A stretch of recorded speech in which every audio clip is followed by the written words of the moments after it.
Hello बच्चों, let's read the question. Question says vector a, vector b, vector c and d are position vectors of the points A x y z, B y comma -2z comma 3x, C 2z comma 3x -y and d 1 -1 2 respectively.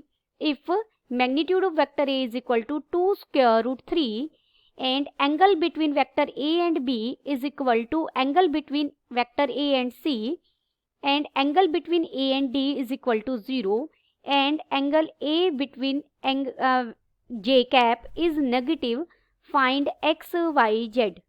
First we see the key concept. देखिए angle between two vectors हम कैसे find out करते हैं. Angle between two vectors को हम ऐसे represent करते हैं. क्या है? ये है angle between vector A and vector b. और ये वेक्टर ए की डॉट प्रोडक्ट वेक्टर बी के साथ करें तो ये इक्वल होगा magnitude of vector a into magnitude of vector b into cos theta, where theta is the angle between A and B. Vector A and given. अब हमें क्या दिया गया है? वेक्टर ए का मैग्नीट्यूड दिया गया है. कितना दिया गया है? 2 square root 3. Also vector a क्या बनेगा? देखिए पोजीशन वेक्टर ए वेक्टर है वो क्या है? Position vector of point A x y z से बना है. तो हम कैसे निकालते हैं यहाँ पर एक्स आई हो जाएगा plus y j cap, cap लगाइए ऊपर, i cap j cap plus z के कैप. यही होगा वेक्टर ए.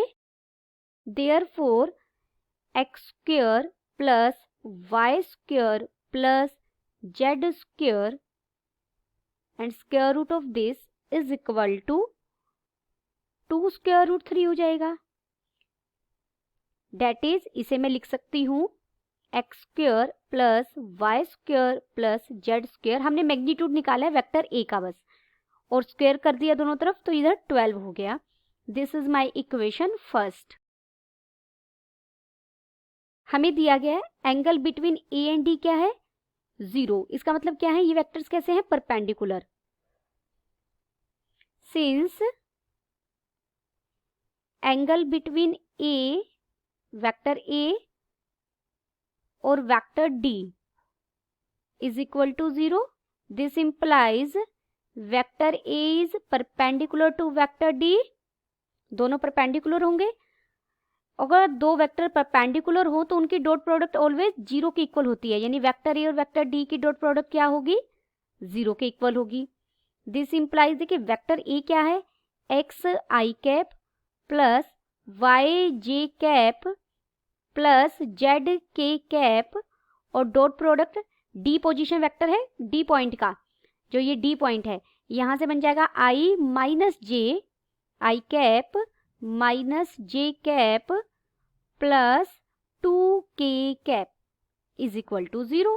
आप इनके डॉट प्रोडक्ट करेंगे, आई की आई के साथ होगी 1 हो जाएगा यानी x बन जाएगा वहां पर.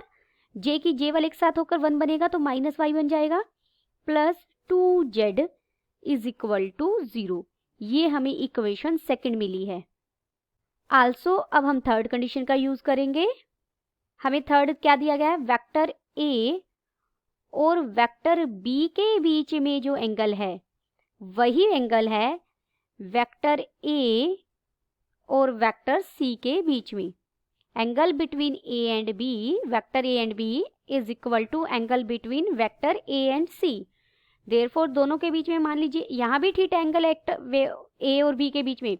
वेक्टर्स हैं सभी और ए और सी के बीच में भी थीटा एंगल है. तो यहाँ से कोस थीटा किसके इक्वल होगा? वेक्टर ए की डॉट प्रोडक्ट वेक्टर बी के साथ divided by magnitude of vector a into magnitude of vector b. This is equal to vector a की डॉट प्रोडक्ट वेक्टर सी के साथ divided by magnitude of vector a into magnitude of vector c. यहाँ मैं bracket में लिख रही हूँ, मेरा जो वेक्टर बी होगा वो क्या बनेगा, देखिए vector b position vector b से बना है, इससे बनेगा, तो ये बन जाएगा y i minus 2j y i minus 2j जी 2z j cap plus 3x k cap. और जो वेक्टर सी होगा वो वेक्टर सी क्या है हमारा, 2z i cap plus 3x y cap j cap minus y k cap.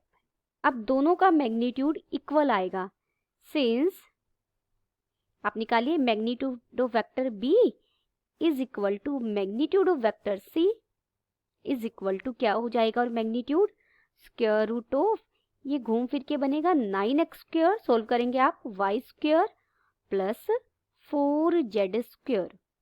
अब ये दोनों तो देखिए कट ही जाएंगे और b और c का मैग्नीट्यूड भी बराबर है, अभी हमने कहा। दिस इम्प्लाइज, इस बात से तो मुझे पता लगा जो वेक्टर a की डॉट प्रोडक्ट वेक्टर b के साथ है वो इक्वल आएगी वेक्टर a की डॉट प्रोडक्ट वेक्टर c के साथ जो होगी। दोनों तरफ डॉट प्रोडक्ट कर दीजिए। This implies vector a b c d सभी हमारे पास हैं, यहाँ बन जाएगा xy minus 2yz plus 3xz is equal to 2xz plus 3xy minus yz। और यहाँ से हम इसे सॉल्व करेंगे तो हमें मिलेगा 2xy plus yz minus zx is equal to 0। This is equation third. Also हमें क्या गिवन है, वेक्टर a और वेक्टर जो j कैप है उनके बीच में जो एंगल है इज नेगेटिव। नेगेटिव एंगल होने का मतलब क्या है कि वो ऑब्ट्यूज एंगल बना रहा है। ऑब्ट्यूज एंगल बना रहा है तो यानी जो वेक्टर a और j कैप की जो डॉट प्रोडक्ट होगी divided by magnitude of vector a into magnitude of vector j आएगा। j तो यूनिट वेक्टर होता है तो मैंने नहीं लिखा, ये क्या होगा लेस देन 0। दिस इम्प्लाइज आप वेक्टर a की जब j के साथ करेंगे तो सिर्फ j का कोफिशिएंट आएगा y इज लेस देन 0, क्योंकि ये तो ऑलवेज पॉजिटिव क्वांटिटी है तो y को लेस देन 0 होना पड़ेगा। From equation second and equation third we get, देखिए आप वैल्यू सब्स्टिट्यूट करेंगे यहाँ पर 2y एज इट इज और x की जगह अगर मैं वैल्यू पुट करूंगी x हो जाएगा मेरा y minus 2z plus yz as it is minus z और x की जगह मैंने फिर क्या रखा y minus 2z is equal to 0।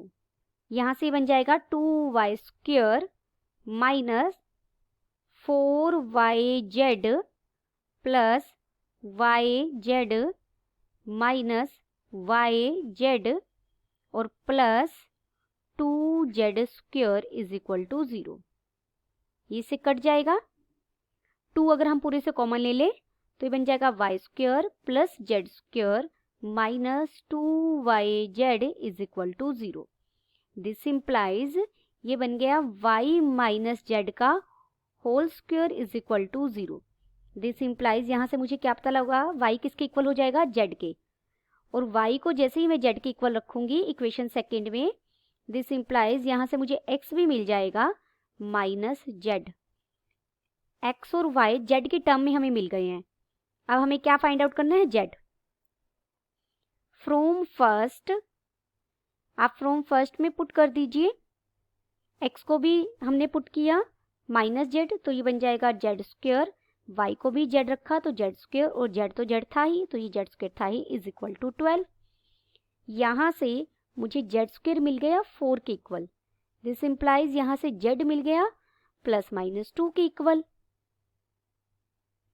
As हमें पता है z तो हमारा y के इक्वल आया है और y क्या है लेस देन 0 है तो z को भी लेस देन 0 होना होगा, इसलिए जो 2 वैल्यू है वो तो निगलेक्ट हो जाएगी। तो z की हमें क्या वैल्यू मिली, -2। z -2 है क्योंकि लेस देन 0 है। दिस इम्प्लाइज y भी क्या हो गया हमारा, -2। और x क्या हो जाएगा यहाँ से, x क्या है, -z के इक्वल है, तो x हो जाएगा 2। देयरफॉर हमें x मिल गया 2, y और z दोनों इक्वल मिले, किसके इक्वल मिले, -2 के। x y z ही हमें फाइंड आउट करना था। Then the final answer is x is equal to 2, y is equal to z is equal to -2. Hope you understood it well. Best of luck.